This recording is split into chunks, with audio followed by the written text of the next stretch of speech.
Good evening, everybody. This is another Pedas Center and Pedas Fellows Presents evening here at the Pedas Communication Center.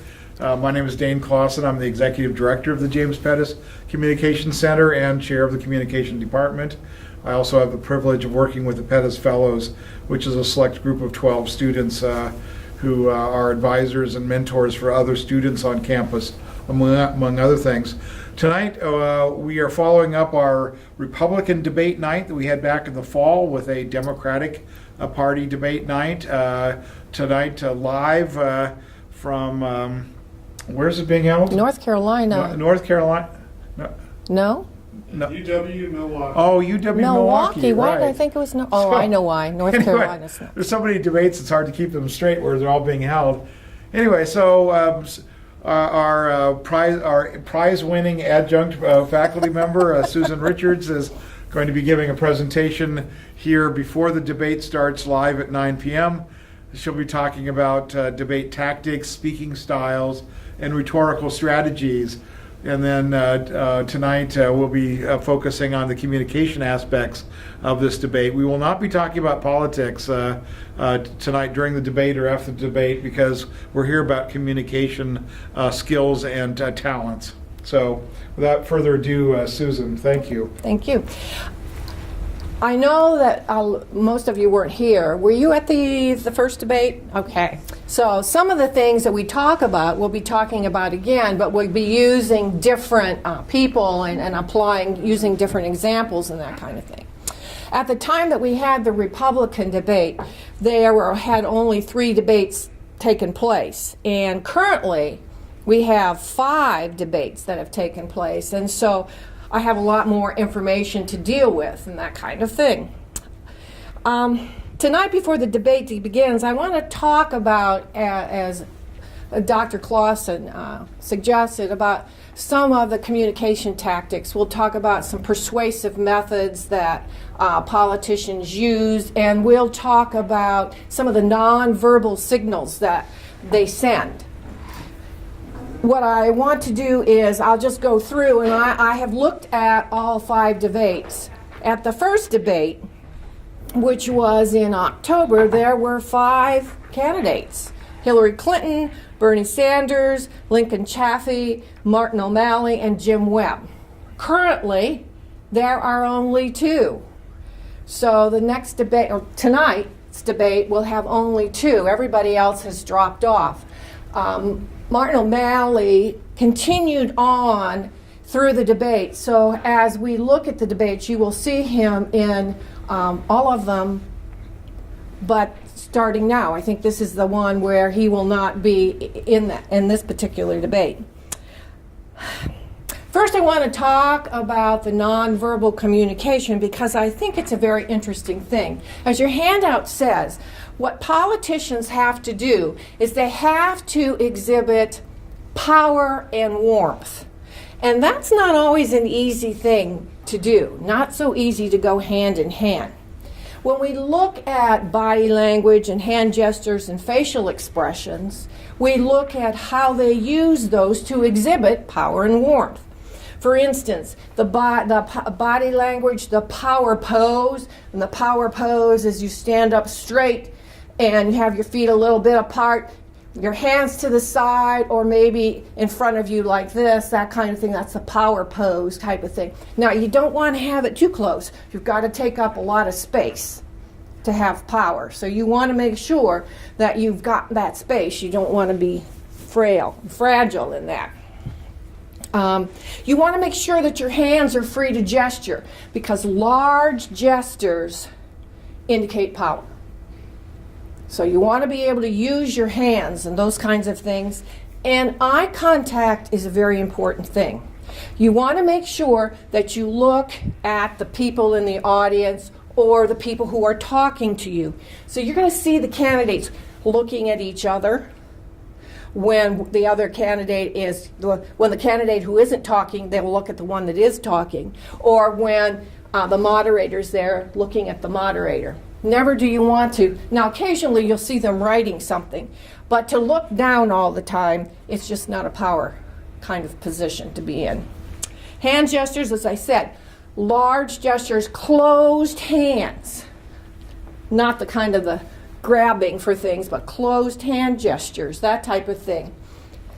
The modified finger point, which we talked about the last time, is instead of pointing your finger like this, it's you kind of modify it like this, so that and do this kind of thing, so that it doesn't look like you're accusing anybody. Now, an interesting thing is that Bernie Sanders doesn't pay any attention to that. So whoever coached him either coached him and he's ignoring it, because he points. He points at things. And as Alan said before we started, he has a lot of enthusiasm. And so I think in his enthusiasm, he forgets that he's supposed to use the modified finger point. Yeah. The other thing for hand gestures is to show, again, power. You want to use your dominant hand. So if you're right-handed, you use the right hand. If you're using your left hand, it's non-dominant in most people. It doesn't indicate power. That kind of thing. Facial expressions. Smiling is a way to show warmth. And it's a way to look happy. But it's kind of hard to smile and be powerful too. So it's an interesting kind of thing that politicians have to do to show that they are friendly as well as powerful. Now, as you notice, one of the things that I didn't talk about is gender differences in nonverbals, but I thought that would be an interesting thing to look at. Now, we had Carly Fiorina in the first debate, but she was a minor character in that debate. This debate, you've got Hillary Clinton, and she takes a larger role. And so I thought it would be interesting to look at them. The Washington Post put together a panel of experts to look at gender differences in the debate tactics that were going on. And so the panel kind of looked at every different type of person and was talking about the height of the candidates. And of course, women I'm tall, but women in general tend to be tiny, not so big. And so height is a very powerful kind of thing. If you notice, most movie stars and actors are tall, except for maybe Cruise. He's short, but in movies they make him look tall, okay? Because it's a power thing to do. So, you, as a woman, you have to make sure that you're standing up tall, and you do everything you can to look tall. The other thing you want to make sure is you don't get the podium that's a 6-foot podium. So you have to make sure that the podium fits you and that the mic is set for you. So that's a very important thing you have to look at. Women need to be firm, but not too firm. Now, Hillary Clinton does a good job of being firm. She's very good in fact, Carly Fiorina did too, about being firm. The problem is you don't want to come off too aggressive, because if you are, then you tend to get that B title. And that's something you don't want either. So you have to be very careful. Men, when they come off aggressive, are energetic. And it's good. But women, not the same. They need to kind of control that. And never cry. Women never cry. If you're emotional and you have tears, it's thought that you can't deal objectively with the situation. You can't deal objectively with what's going on. Now, if men show compassion and tears, what does the audience think? They think he cares, and they admire the fact that he shows emotion. Exactly. So there you go. It's you have to learn. Men can show those kinds of things, women are not supposed to. That type of thing. And you're supposed to show that you don't take yourself too seriously. Women are. You know, you gotta kind of laugh with the jokes and that type of thing, and smile a lot. again, exhibit the warmth. As we look at the difference between Bernie Sanders and Hillary Clinton, we will see that Bernie hardly ever smiles. Never smiles. Hillary smiles when she agrees with what the other person is saying. In fact, she uses a lot of head bobbing, and she smiles if she's in agreement with what's going on. Otherwise, she doesn't smile. Now, a panel of judges got together and they graded these participants on their nonverbals. And so this is the first debate. And as you can see, there's all 5 candidates up here. So what do you think? Who do you think, if you were to grade these people, how would you grade them as far as their nonverbals? Power and warmth.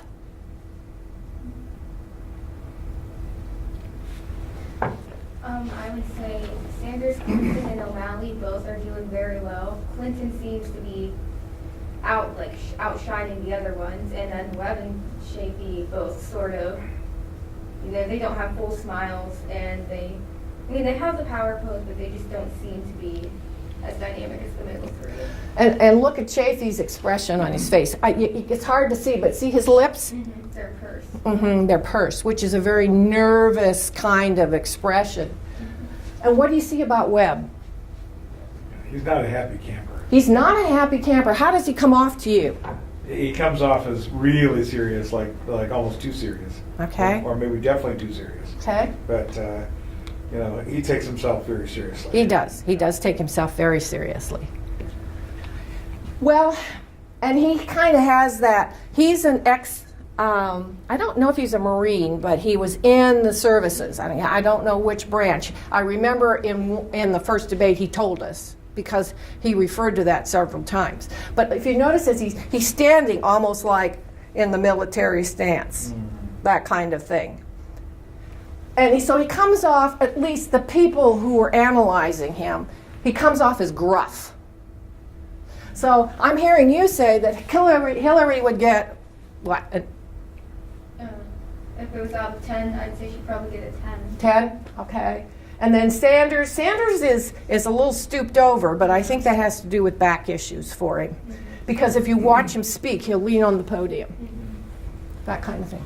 Well, here's the grades that the experts gave them. Wow. Poor Chafee. Yeah. Chafee has, when you watch him, he has very nervous kinds of features and those types of things. Okay. All right, let's look a little bit at reasoning and logical reasoning.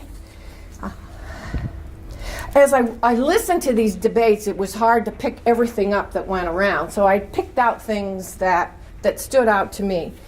The inductive reasoning.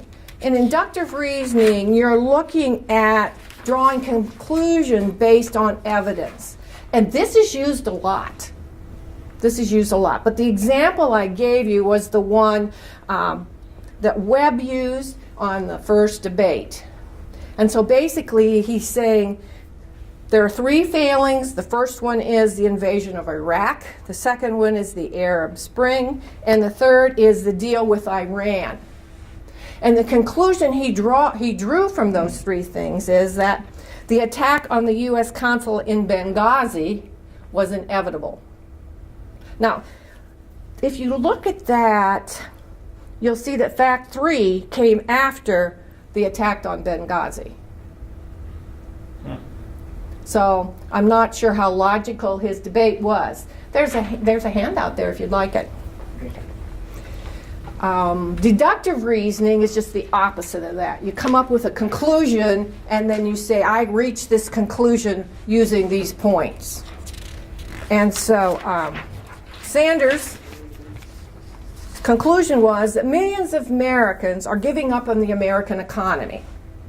How did he find that out? He says, well, because they understand that the economy is rigged.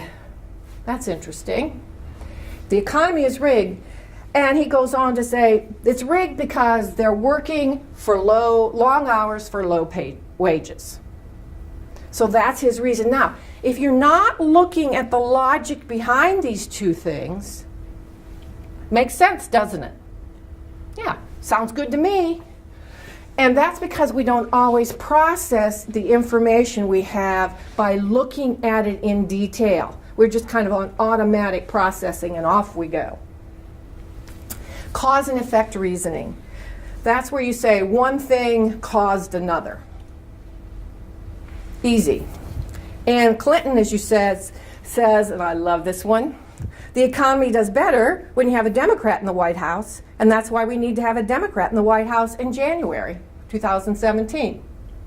Economy is better if there's a Democrat in office.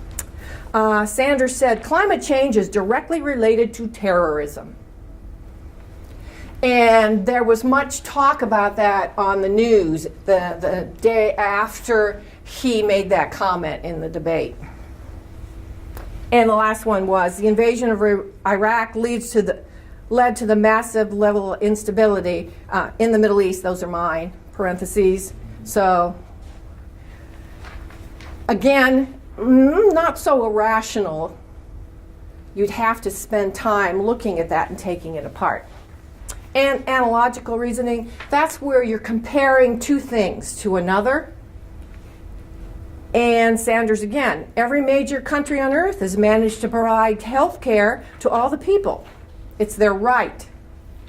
Well, that sounds good. Everybody's doing it. And they're able to keep their per capita costs down. So why can't the United States do it? Comparing one to the other. If all the other countries can do it and keep their costs down, why can't we in the United States?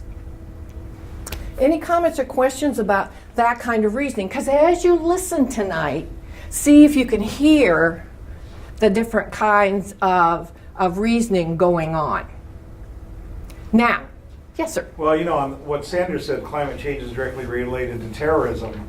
That's what's actually been projected to happen, say, 50 years from now or something, when, you know, when the sea is rising in Bangladesh or whatever, right? I mean, And we're fighting for space and those kinds of things. We're fighting for food and water Yes. and space and so on. So, I mean, you know, this has been projected, but he's got the time wrong. I mean, that's not being discussed as something that's happening right now, but it's something that's likely to happen in the future. And Obama was So, taking a hit on that too when he attended the environmental conference, I think overseas. He was taking a big hit on that too, that terrorism. So, you know, cause effect has been argued by the military and diplomats and others. It's just not, he got the timing wrong. Well, it's interesting because you have the background information.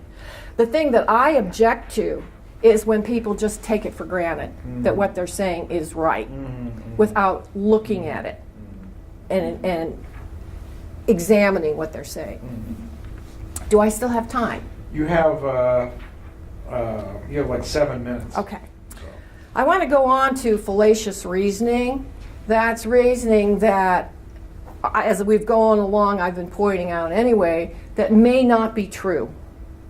You use it to prove a point, but it may not be good reasoning. It may not be logical kinds of things. And of course, the one that we're all very much aware of as time goes by is this name-calling kind of thing. And O'Malley didn't usually get real rambunctious with his comments. He was pretty smooth, low energy, which was part of his problem, I think. But he really got mad at Donald Trump, called him an immigrant-bashing carnival barker. And then Clinton, and I think you've probably heard this because this was in the news quite a bit too. She says Trump is becoming Islamic State's biggest recruiter. And they really blew that up. I think NBC did. I didn't see what CBS said or ABC said. Fox News blew it up as well. That kind of thing. I listen to NBC and Fox News, and I like to compare what they say because I figure that somewhere in between is the truth. That kind of thing. Okay, the red herring. That's introducing irrelevant issues to divert attention from the actual subject. I suppose they call it a red herring because it gets smelly after a while. I don't know. But again, Clinton she was talking about her emails. She had a direct question about her emails, and basically she said, "Yeah, I've been turning over those emails and everything." But here's the problem: the Republican National Committee is at fault because guess what? They're trying to drive down my poll numbers, and so they are making a big deal out of this. So it's their fault, not hers. And then Clinton, one of my sources indicated that Clinton was pretty good at diverting and not actually answering the question that was asked to her. And most of the things that I looked at when I was looking at this, it was Hillary Clinton. The next one, the moderator asked her about guns and how would you solve the problem of guns? And she says, well, that's an issue in itself, but we have to deal first with the radicalization of what's happening in the United States. Don't disagree with either one of those, but she wasn't answering the question. Glittering generalities, those are those things where people just use words or cliches, and they sound real good. The Democratic debates, I didn't see this happening as much as in the Republican debates. The one thing I did pick out is Hillary Clinton tends to say the American people a lot, assuming that she knows how the American people feel and how they should act. Seems like I'm picking on Sanders and Clinton a lot, but those are the only two people that are in these debates. There's handouts here, guys, if you want them. Slippery slope. That's where the speaker says something and builds kind of to, you think of slippery as fall or kind of going faster and faster and faster. Well, that's what the slippery slope here is. And this is where Sanders says, he's saying the debate is over. The climate change debate is over. It's already causing major problems, and if we don't act boldly and decisively, we're going to have even more problems. And I think that's what you alluded to. Okay. But what he's doing is the slippery slope thing. It's just building into more and more problems. A straw man. You take the opponent's point of view, whatever the opponent is saying, and then you say, that's wrong. Here's the right one. Well, in this quote that I have from Sanders, he was getting sick of Hillary Clinton saying he's trying to eliminate the, we call it Obamacare, it's the Affordable Care Act, and he was trying to get rid of it. And he says, Hillary says, this is him saying it, he wants to end Medicare, Medicaid, and the Children's Insurance Program. And Sanders says, that's nonsense. What a Medicare for All program means, and he's for Medicare for All, that's his term for the program, means that it's health care for every man, woman, and child. And then he says, I was on the committee to help, to put the Affordable Care Act together. So why would I be against it? Kind of thing. So he's taking her argument and pointing out what he feels is correct. The last thing then is emotion. And as some of you know, if you've had any kinds of persuasive training or public speaking, that emotion is a very good way to get people to change their mind. Because if you get a person's emotions involved in the issue, they don't always think right. I mean, you think about it. When you're mad, you're not always thinking straight. Or when you're sad, you're not, you're crying or those kinds of things, you're not always thinking straight. So the emotional arguments that I saw in here were mostly by O'Malley. And he liked to use specific instances where something happened. So in the first quote, he said he's introducing a family, and he's saying, I went to visit their son in the hospital. And here's this poor little boy who got, now I'm not saying that I don't feel sorry for him, but I'm saying, see what he's doing. He's saying, look how involved I was in this. Sure, I want gun control. And then the second one is also about gun control. Oh, pardon me, I've got them turned around.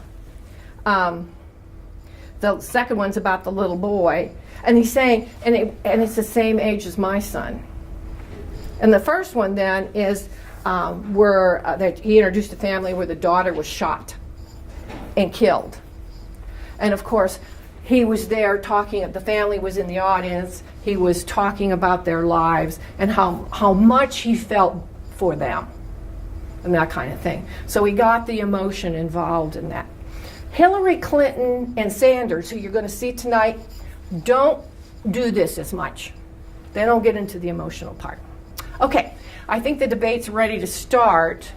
And if you have any questions or comments, feel free to pipe up, and afterwards we'll have discussion about it. Okay?